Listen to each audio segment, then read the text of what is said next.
grabe itong revelasyon na ginawa ni Senator Robin Padilla, no?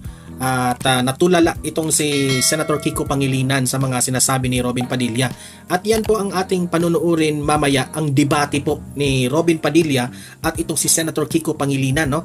Ito ay patungkol sa mga batang na-i-involve na sa krimen, no? Sa yung ano pa lang, mga bata pa nga na-involve na sa krimen. Yan po ang pinagdidebatehan ng dalawa. Kung matatandaan natin, di ba?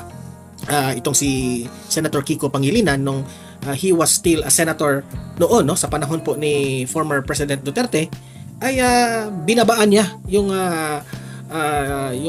pwedeng makulong ang bata na murang edad, ay binababaan niya. Okay? Which is pumalag doon si Tatay Digong, di ba? Yun po ang ipapakita natin mamaya, itong debate nilang dalawa. Mainit na debate ito kay Robin Padilla at Senator Kiko. Tapos ito, panoorin rin natin kung gaano kapalpak itong si Chief PNP Torre sa harap po ni Bongbong Marcos. Nagpasikat siya sa harap ni Bongbong Marcos. Ayan, tuloy, napahiya. Di ba? Lagi siyang nagmamayabang patungkol dyan sa 3-minute response. So, ayan, tuloy, napahiya siya sa harap ni Bongbong Marcos nang nag-brand out. Ay, naku, Torre, palpak talaga. Tapos, ito, ibalita rin natin itong nangyari kay Vice Ganda ngayon. No, na posibleng ipersona ng grata siya sa Davao. Okay? Alamin natin ang buong detalye diyan mamaya. Okay? Na hindi na siya makapunta doon sa Davao kasi minamak niya si Tatay Digong. Okay? So yun po ang pag-uusapan natin, pero bago lang, help me po muna na i-like at saka i-share itong video na ito, ha, para kakalat ito sa taong bayan. Okay? Mahalaga like and share. Okay, ready? Sabay-sabay mo tayong mag-like and share. 1, 2, 3, go. Ayan, naka-like and share na ba? And sa mga bago pa lang dito sa aking channel sa Donmar TV, mag-subscribe na po kayo kung first time nyo itong napanood, no? Para lagi kayong updated sa ating mga balita. Okay, so eto, yung balita patungkol kay Vice Ganda. Ayan, binalita ito ng One News. Dito sa picture, sa caption, nakalagay po dito, Davao Council drops persona non grata proposal for Vice Ganda. Ang tanong dito ngayon ng taong bayan, ako mismo magtatanong sa taong bayan, deserve ba ni Vice Ganda na ipersona non grata sa Davao? Deserve ba niya? Sige, paki-comment sa ilalim kung deserve ba na ipersona non grata itong si Vice Ganda. Ano bang ibig sabihin ng persona non grata? Ang persona non grata ay, sa madaling salita, in layman's term, si Vice Ganda ay hindi na welcome sa Davao. Parang hindi na siya welcome sa buong Davaoenyo, kasi alam naman natin ang mga taga Davao, lahat dyan, Duterte talaga yan. Minamahal talaga nila si Tatay Digong. Alam naman natin na malaking bagay ang nagawa ni former President Duterte sa Davao, because Davao noon was very chaotic. Okay? At dahil kay Tatay Digong, to make the long story short, nabago po ang Davao, naging peaceful. And now, it's the most peaceful na city sa buong Pilipinas. Okay? Si Torre lang naman ang nagpagulo dyan, eh.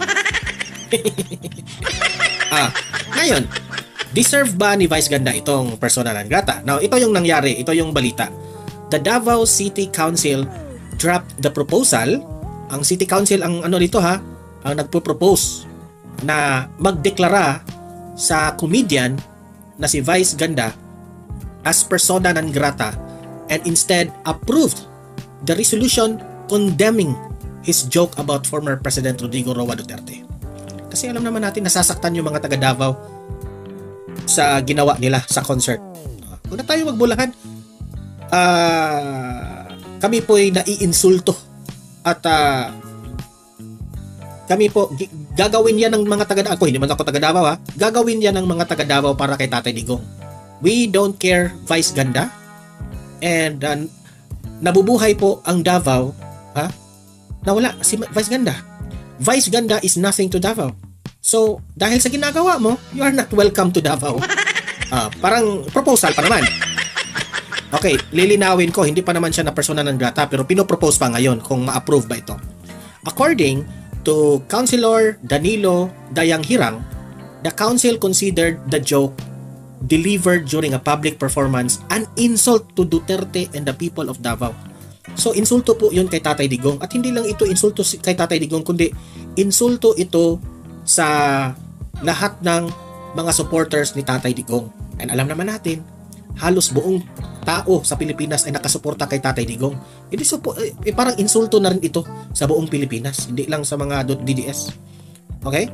The resolution stressed that while freedom of speech is right, it should be exercised with respect and should avoid statements that diminish dignity or create division. Correct. Alam naman natin na okay man yung freedom of expression, pero isa kang vice ganda. You are very popular, you are very influential, and instead na gagamitin mo ang iyong pagka-artista at sa iyong popularity para ang mga Pilipino ay magkaisa, ginamit mo pa na ma-divide ang Pilipinas sa mga statements mong ganyan, sa mga jokes mong ganyan. Remember what you did to Jessica Soho? Sobrang nakakadiri yun, yung ginawa mo. Buti na lang at hindi ka finorgive ni Jessica Soho. At ako, let me advise Jessica Soho, wag mo na itong do not forgive this kabaklaan itong taong to. Okay? Dayang Hirang added that resolution aims to show that Davao City will not remain silent when respect is undermined. Tama naman di ba? So, sa madaling salita, bastos ka, Vice Ganda. Wala kang respeto. Wala kang respeto, bastos ka, at higit sa lahat, deserve mong ma-persona non grata. I hope ma-persona non grata siya sa Davao. Yun lang po. I hope itong proposal na ito ay ma-approve. Okay? Okay, punta tayo dito kay Torre. Ito yung nangyari kay Torre. Bumisita si Bongbong Marcos doon sa head ng Philippine National Police. At ipinakita doon ni Torre yung kanyang idea sa 3-minute response. Ay, nagmamayabang Alam nyo naman, yan lang naman ang kay Torre. Yabang, pasikat, di ba?